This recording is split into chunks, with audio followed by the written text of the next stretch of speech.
This is John Finnemore's Souvenir programme.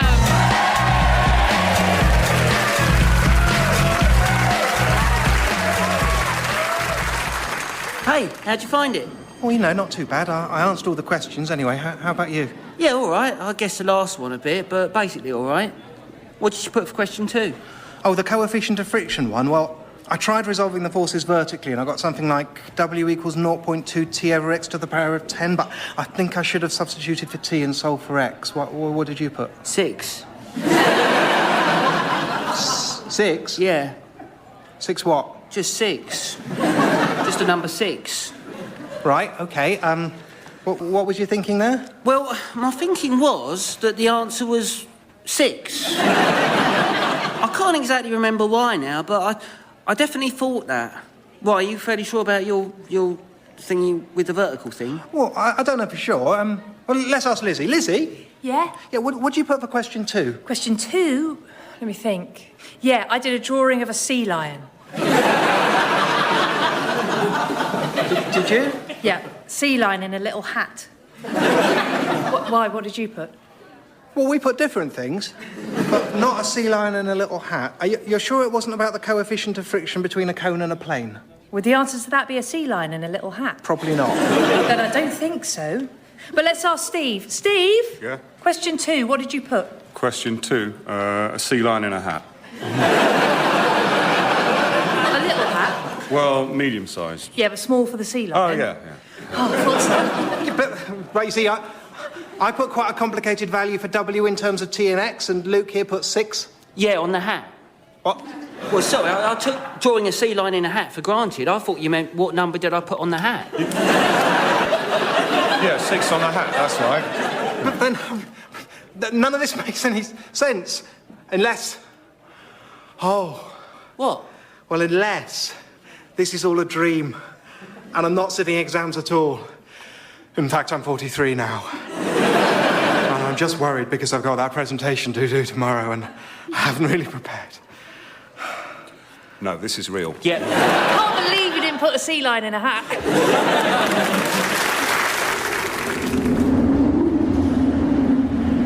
So, hello, here we are. Welcome to the Tajikistan Hilton, Snow Leopard Central. We hope.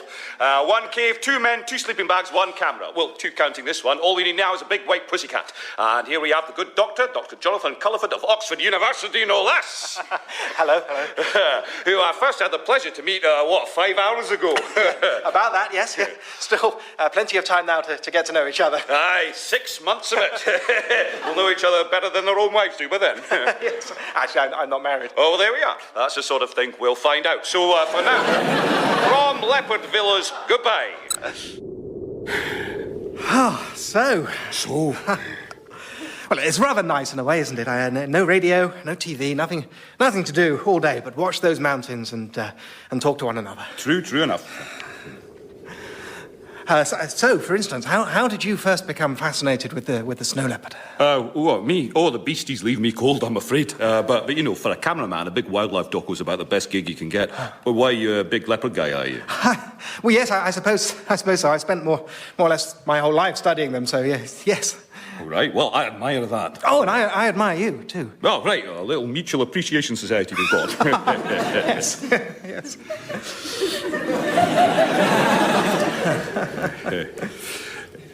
So, what's your club? Oh, well, the Explorers Club, actually. Not that I consider myself an explorer, you understand, but... No, your club. Which club do you follow? Oh, God, yes, I'm sorry. I'm afraid I don't really follow football. All right. Cricket, though. Big cricket fan. I don't suppose you... Not so much, no. Do you like cooking? Not really. Sailing. No. Poker? Afraid not. Right, OK then. 6 months, yeah. Look, a snow leopard! No, where? Not really.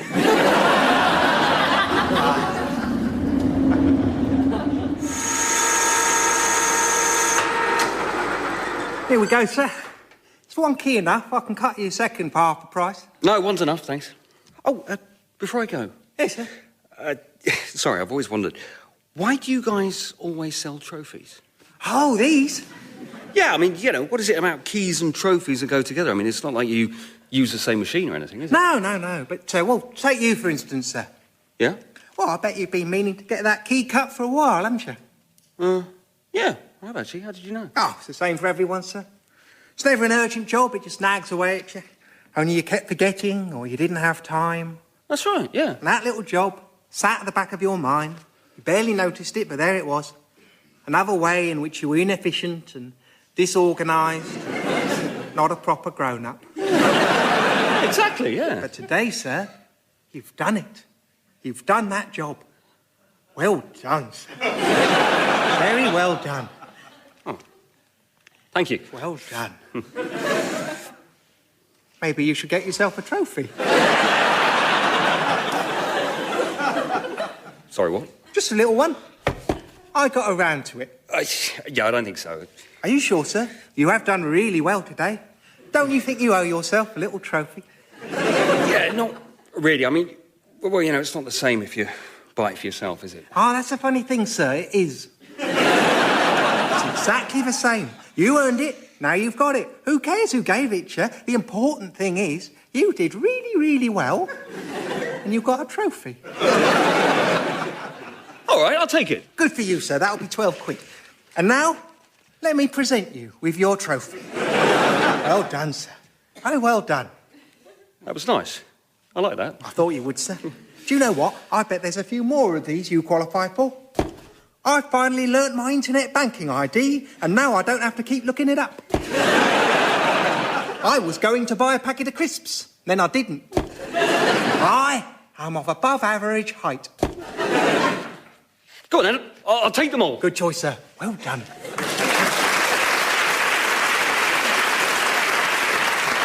My lords and ladies of the Admiralty, Able Seaman Johnson is therefore charged with being intoxicated whilst on duty, conduct unbecoming of a member of Her Majesty's Armed Forces, and the use of a foghorn for purposes not sanctioned in standing orders. How do you plead? Guilty, ma'am. Very well. Gentlemen, your views. Well, given that it is a first offence, I incline towards clemency. I recommend we merely suspend him from active duty without pay for 3 months. Very well. And you? Well, I take a rather different view. I think we should put him in a longboat till he's sober. I'm sorry? Put him in a longboat till he's sober. No, I still... Put him in a longboat till he's sober. Early in the morning. What is a longboat? Oh, well, you know, like one of our normal boats, but longer. Do we even have such a boat? Well, there's the HMS Ocean, 667 feet. That's quite long. My lord, the HMS Ocean is not a boat. Really? It's definitely boat-shaped. Anyway, any longboat would do. My central point is simply that we should put him in one till he's sober, early in the morning. Why? I don't really know. It's a gut instinct. I just think there's something about the length of the boat and the earliness of the morning that'll, you know, really make him think about what he's done. And, of course, by the end of it, he'll be sober. With respect, sir, the prisoner has been in charge for 3 weeks. He's pretty sober already. Oh, is he? Oh, well, why didn't you say so? In that case, I think our course is clear. Do you? Absolutely. It is my firm and considered opinion. It's our duty as admirals of the Royal Navy to shave his belly with a rusty razor. Let me finish. Shave his belly with a rusty razor. Shave his belly with a rusty razor. Early in the morning. And what in the world do you think that will achieve? Well, number one, a smoother belly. Can I just say... Sir, can I just say I would prefer the longboat. You see, he thinks the longboat's a good idea. All right. I've heard enough. Able Seaman Johnson, you will be suspended from active service for a duration of not less than 3 months, during which time you will be required to attend regular sessions in managing your relationship with alcohol. Spoil spot. Yes, well, you were being very silly. Suppose. But, these sessions, what time will they be? I don't know. What does it matter? Early in the morning? Oh, very well. Regular sessions in alcohol management, early in the morning. That concludes this session. The court will now rise. Hooray! And up she rises. Early in the morning.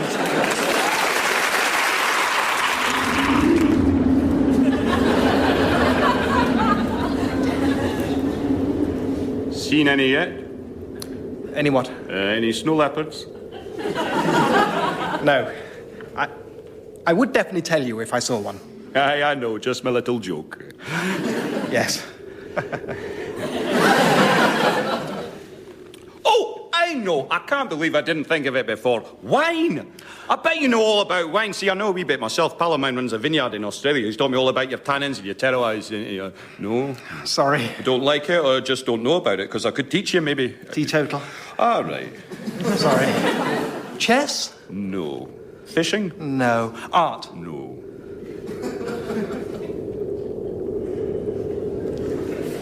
Ah, got it. What do you drive?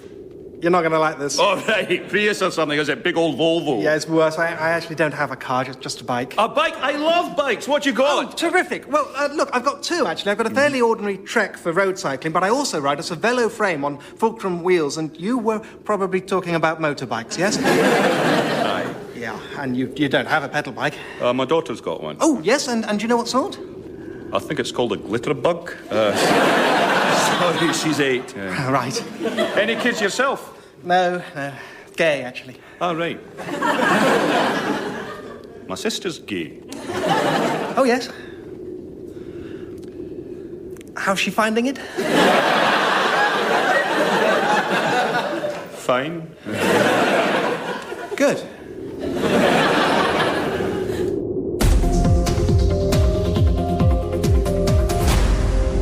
And our next question, please.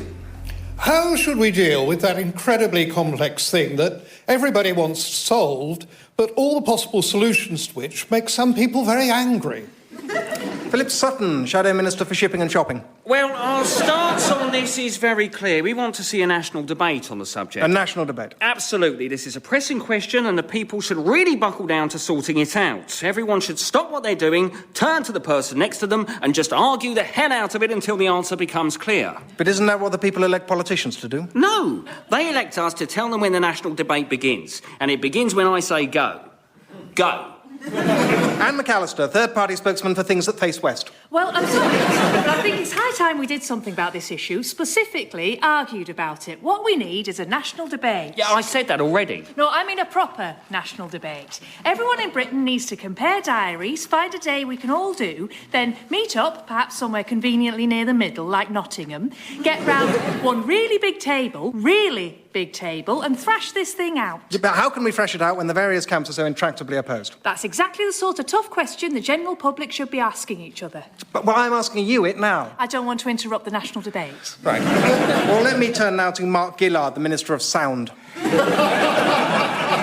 Well, government is about leadership, and frankly, the time for a national debate on this issue is past. That's why I'm immediately going to set up a citizens' jury. Right, weighing evidence and arguments presented to them by experts in the field. Good Lord, no. No. The British public is rightly suspicious of so-called experts. And by so-called experts, you mean... I mean experts. Oh, all experts are so-called by the people who call them so. No, I put my hand on my heart and promise that there will be no one on this jury who knows the first thing about what they're talking about. Then why ask them? Because they're the people. The public. They're taxpayers. Some of them are even parents. They have reserves of wisdom and political insight we mere professional politicians cannot hope to understand. So you wouldn't be allowed to serve on this jury, then? Absolutely not. No politicians, journalists, economists, scientists, just people. Are politicians ducking their responsibility by appealing to the people at every opportunity rather than doing the job they were elected to do? Well... I'm not talking to you. Tell us what you think. We'd love to hear from you. Write to us at the usual address, or phone our letter line, or email us, or post an entry on our blog, or just stick your head out of the window and shout. Whatever you think, or even if you don't, let us know.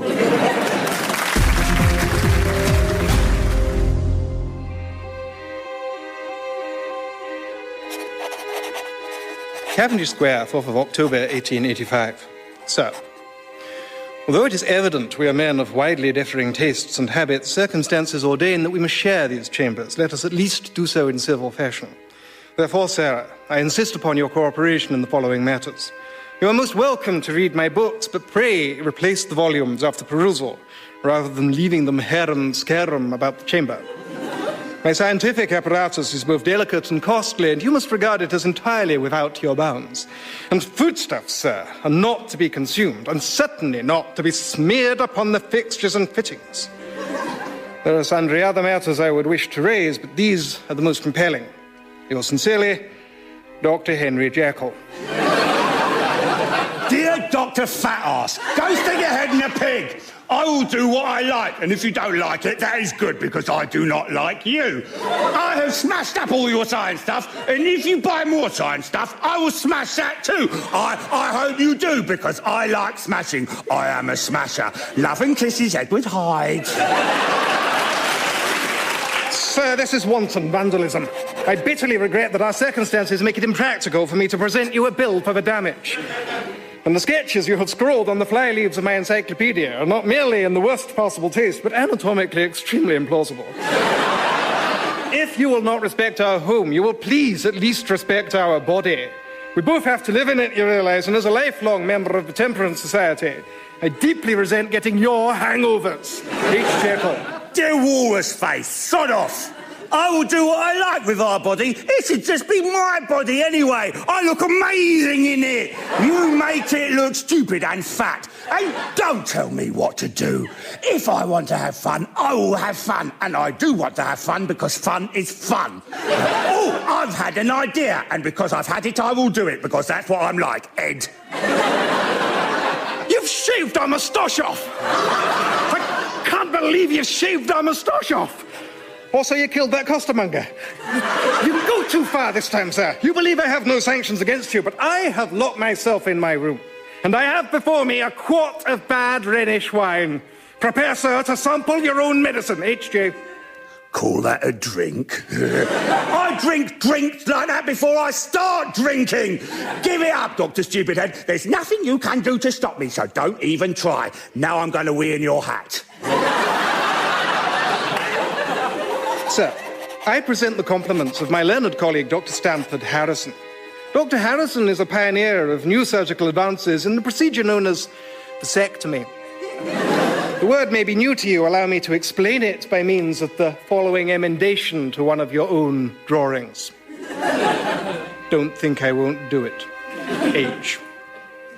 Dear Dr. Jekyll, I hope you like the new science stuff I have bought you. I think it is nicer than what I did smash. I am very sorry about the smashing. I hope you will regrow our lovely moustache. It suits us, especially you. Yours, respectfully, and very sorry, like I said, Edward Hyde. That's better, H. But is it all right if I still kill costermongers? All right, but no more than one a month, and you dispose of the body.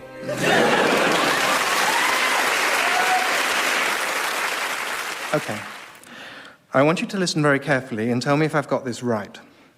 You're angry about what you think I said, about what you said, about what you thought I said, but we now both agree I didn't say, about what you thought I thought you thought about what I did when you did what you did, when I didn't do what you thought I said I would do, but what I thought I said I would try to do. Is that right? Yes. Yeah, I thought so.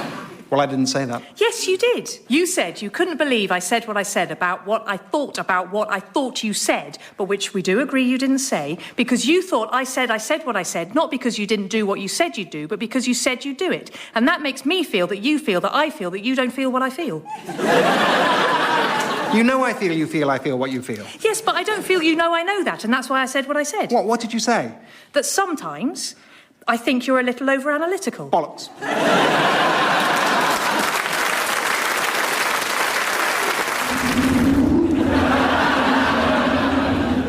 There's no leopard like snow.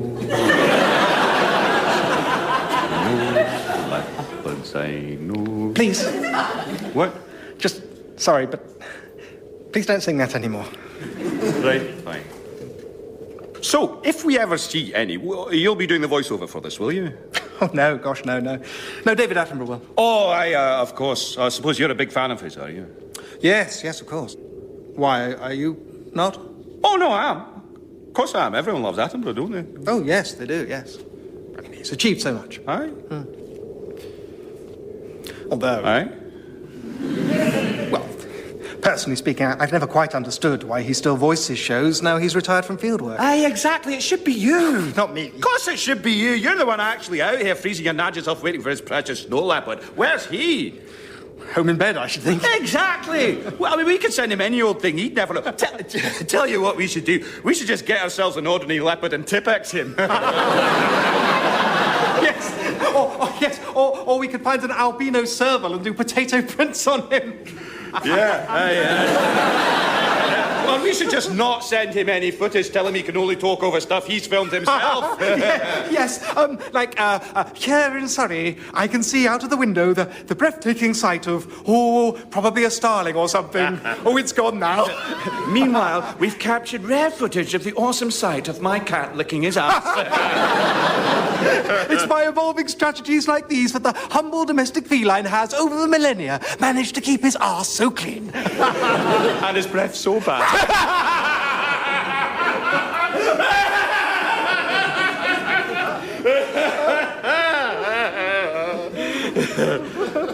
Leopard! Yeah, I'm sure. No, really, leopard! Oh, God! Quick, get to... Quick! Okay, I'm here. Where is it? How's it gone? Yeah. Well, that's a pity.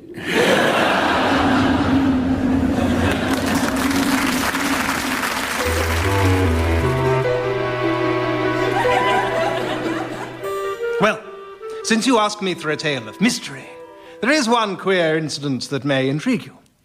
It was a drear November night, and I was at home in my rooms, whittling. I am a dedicated whittler, and it is my proud boast that given any wooden object, I can turn it into something smaller and pointier. At present, I was engaged on making a replica of the Queen Mary, the ship, from a larger replica of the Queen Mary, the Queen. I was just getting to the fiddly bit of converting the forehead into a forecastle when the telephone rang.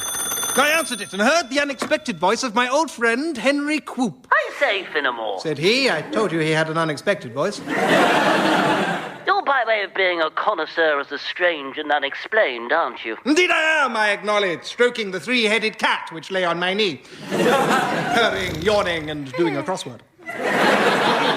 Well then, I wish you'd look in on us down at Quoop Manor. Something rather rummy's happened, and I think there's something fishy about it. That was enough for me. I love fishy, rummy things. My dinner parties are famed for my turbot Bacardi. I leapt into my two-seater, and in no time at all, there I was, in my two-seater.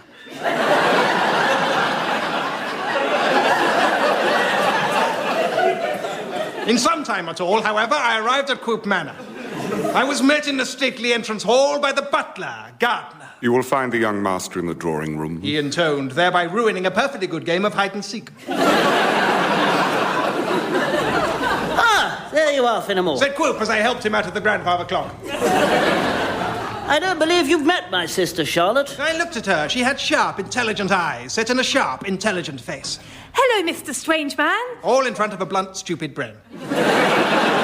Charmed to meet you, said I, making a small bow and pocketing it to add to the Queen Mary later.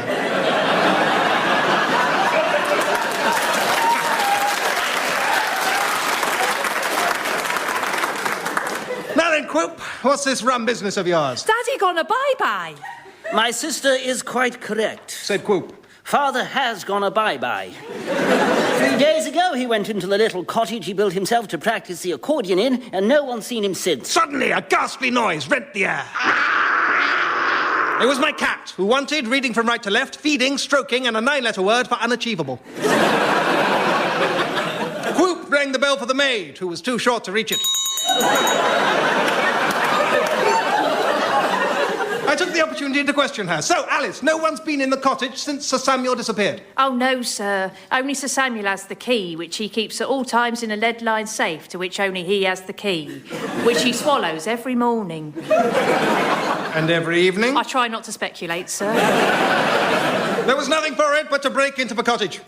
Inside was one bare room. The door had been locked from the inside. The windows were barred, locked from the inside, didn't open, and were made of brick.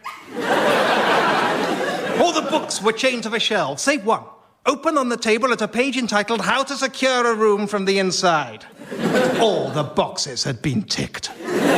Even the pen used to make the ticks was one of those ones on a little chain you get in banks. Oh, and Sir Samuel was there, strangled with his own accordion. Questions whirled through my mind. Who had killed him? How had they killed him? Why had they killed him? Had they killed him? And if not, who had killed him? To be continued. Immediately. One thing thing at least is clear, I told the household when they assembled that evening in the denouement parlour. Sir Samuel was murdered. Impossible. Cried the maid. What is impossible, Alice? A 9-letter word for unachievable. It just came to me. A third of my cat purred her thanks. Quoop furrowed his brow. I hate to say it, old man, but perhaps you should be talking to the butler. He's never held a job for longer than 3 months before he came here. Is this true, Gardner? I asked. Regrettably so. And why was that? I couldn't say, sir. Come, this is no time to play the innocent. No, that was the reason. I couldn't say, sir. I had a lisp. I see. And how did you get rid of it? Sir Samuel's sister Susan, sir, solicitously seeking to assist, sent me to see Sir Simon Sissons, the celebrated speech therapist. Therapist. I see.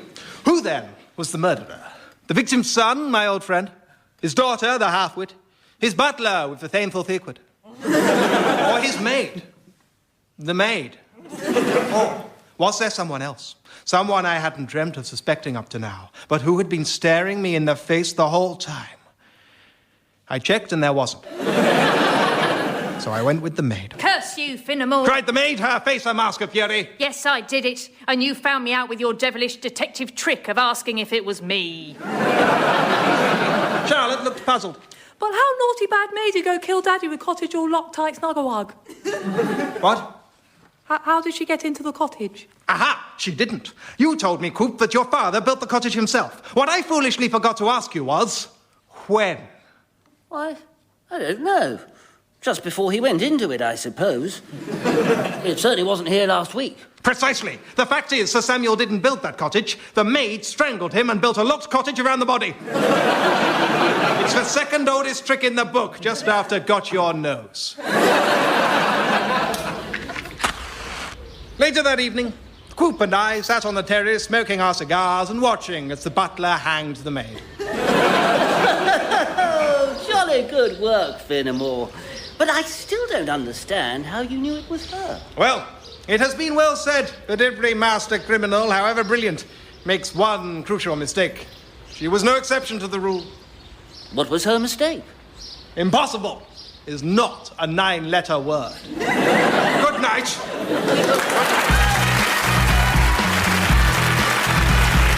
John Finnemore's Souvenir programme was written by and starred John Finnemore, with Simon Kane, Carrie, Quinlan and Lawry Lewin. The producer was Ed Morrish. If you've been affected by any of the issues in tonight's show, I'd be astonished.